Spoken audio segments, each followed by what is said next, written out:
Before she became a best-selling author, selling over 15 million copies and spending 150 weeks on the New York Times bestseller list, Delia Owens lived many lives.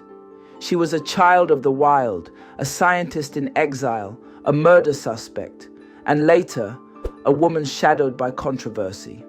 At nearly 70 years old, she released her first novel, a quiet story about a lonely girl in the marsh, and it exploded.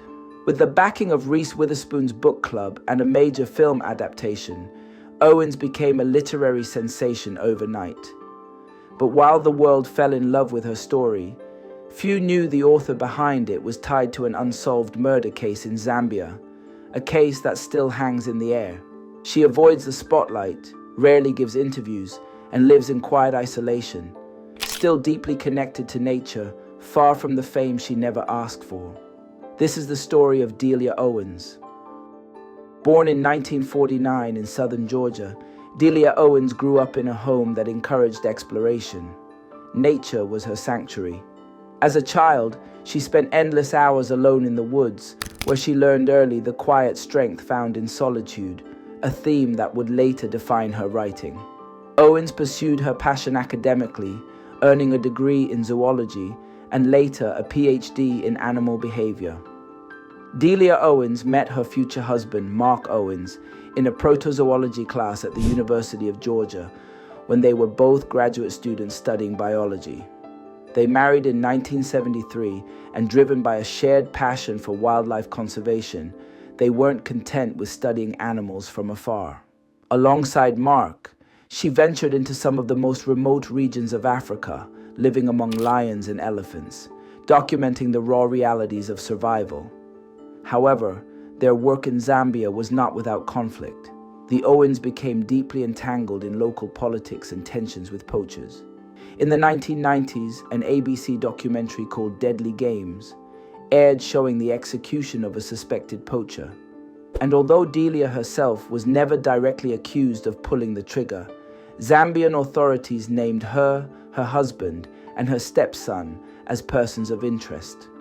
To this day, the case remains unresolved, casting a shadow over Owens' legacy.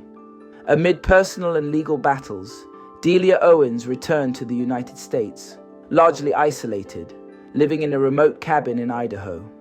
Sadly, Delia and Mark divorced after more than 40 years of marriage. These years of seclusion were marked by struggle, the collapse of her marriage, financial uncertainty, and a growing sense of being an outsider.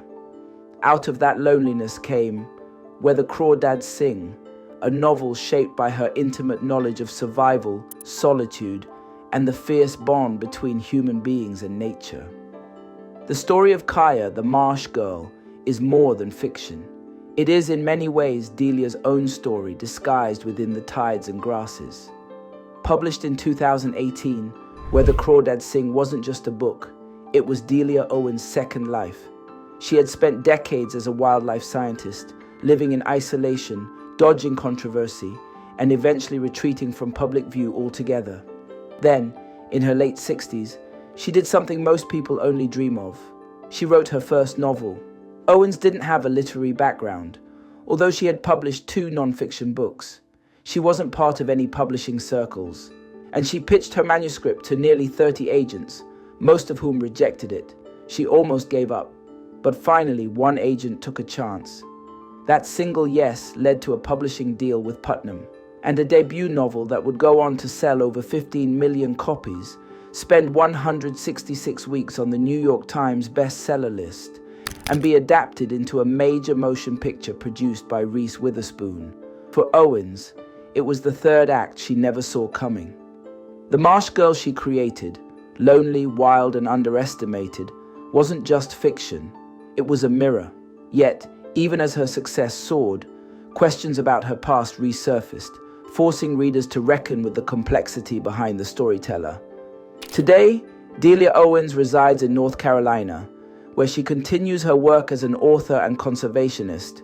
She is currently writing her next novel, which is expected to blend elements of mystery, romance, and nature, incorporating an ecological message into the narrative. In addition to her writing, Owens remains active in conservation efforts. She co-founded the Owens Foundation for Wildlife Conservation, which focuses on preserving wildlife and their habitats.